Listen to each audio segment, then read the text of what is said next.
Stop scrolling. If a company takes your money, then decides not to give you what you paid for, that's theft. And right now, it's happening legally every single day. You click confirm purchase. Your money leaves your account. The deal feels done. Then, days later, they cancel it. Not because you did anything wrong, but because the item became more valuable. They send your money back and call it a refund. That refund isn't fairness. It's how ownership gets quietly erased. This is the moment cash settlement stops being neutral and starts becoming theft. To see how they get away with it, we have to understand what a purchase really is. At its core, every purchase is a contract, a promise.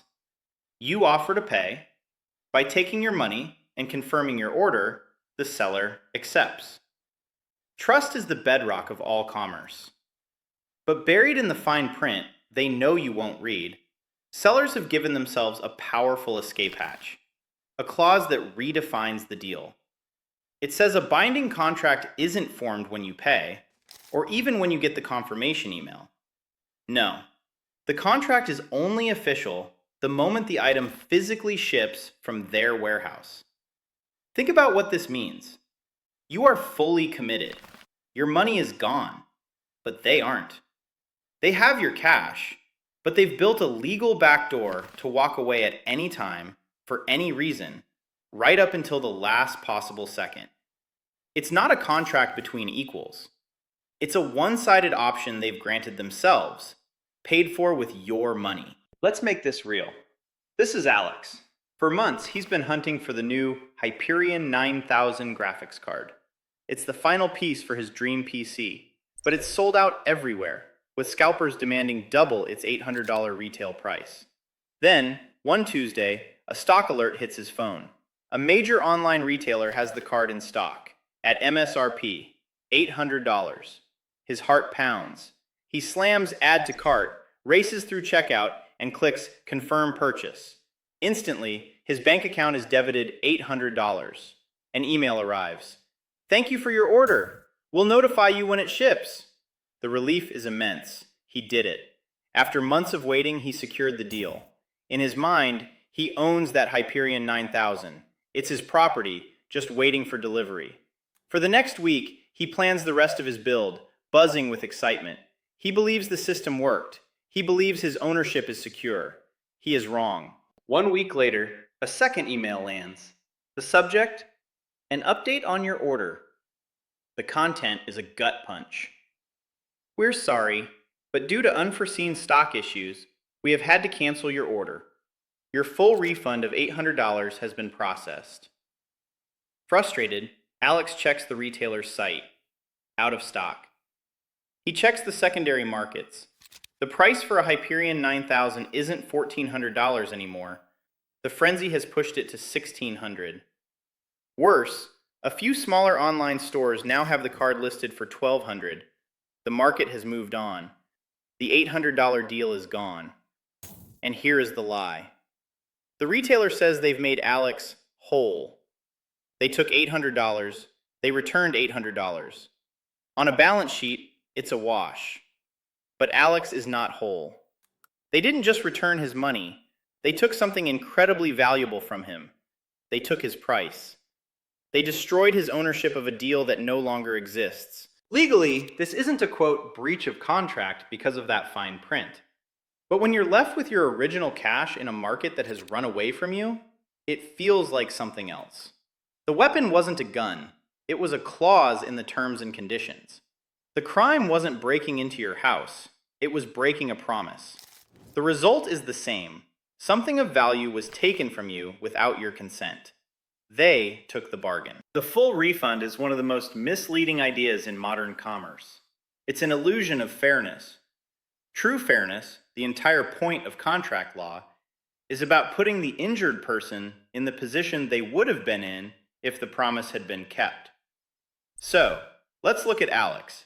If the order was fulfilled, he would have a graphics card he paid $800 for, which is now worth at least $1,200. He would be $400 richer in pure value. He'd have an asset worth $1,200 that only cost him $800. By canceling the order and only returning the $800, the seller vaporized that $400 of value. Alex's real financial loss isn't zero, it's $400. Meanwhile, the seller still has the physical card, a card they can now sell to someone else for the new higher market price of $1,200. They get to pocket the $400 that should have been Alex's gain. This is the moment the refund becomes a problem. It's a mechanism that allows a seller to cancel your deal and capture the rising market value for themselves, while forcing the loss of that bargain entirely onto you. They make you whole on the cash, but they steal the value. So why can't you just force them to send the thing you bought? You don't want the money, you want the item. This has a legal name: specific performance. It's a court order that forces someone to actually do what they promised. But for common goods, what lawyers call fungible items, like a graphics card, a TV, or sneakers, courts almost never grant it. The logic is that money is a good enough replacement. As long as you can theoretically buy an identical one somewhere else, the court's answer is that if they just give you the price difference, you're made whole. Specific performance is reserved for truly unique things: a one-of-a-kind painting, a specific plot of land. But a Hyperion 9000, even if sold out everywhere, isn't legally unique. And this creates the disconnect. The law says money is good enough, but that completely misses the point. You wanted the item at the price you locked in. The system's refusal to force their hand is a quiet approval of this behavior. This isn't just one unlucky story. It's a systemic flaw in modern commerce that creates a massive power imbalance. Think about what it takes for Alex to actually get that $400 in lost value back. He contacts customer service, he waits on hold, he explains the situation to an agent reading from a script. I understand your frustration, sir, but our policy is to issue a full refund. That has been done. Is there anything else? The system is designed to frame the problem in their terms. They call it a refund. They call it policy. They will stonewall him. His only real option is small claims court. That means paying a fee, learning how to serve a giant corporation, taking time off work, and arguing his case, all for a chance to get back $400. Most people look at that and decide it's not worth it. The companies are betting on that. They've done the math. They know it's cheaper to cancel thousands of orders than to fulfill them in a rising market, because almost no one has the time or energy to hold them accountable. Whether it's an honest inventory mistake or a malicious choice, the effect on you is identical. A system that lets bad actors profit from their mistakes is a broken system. So if the system is tilted against you, how do you fight back? There is no magic bullet. The only weapon is knowledge and refusing to accept their framing of the situation. First, understand what happened. You were not given a refund as a courtesy. Your order was canceled, causing you a quantifiable financial loss. Second, change your language. When you contact customer service, don't say, "I'm upset my order was canceled." Say, "Your company's failure to deliver as per our sales agreement has caused me financial damages due to the increased market price." This signals you understand the game. Third, collect evidence. Save the original order confirmation. Save the cancellation email. Then, immediately, take timestamped screenshots of the current, higher market price for the exact same item. This is your proof of damages. Fourth, make a formal demand. If the first agent refuses, escalate. Follow up with a formal, written email. State the facts. You had an agreement.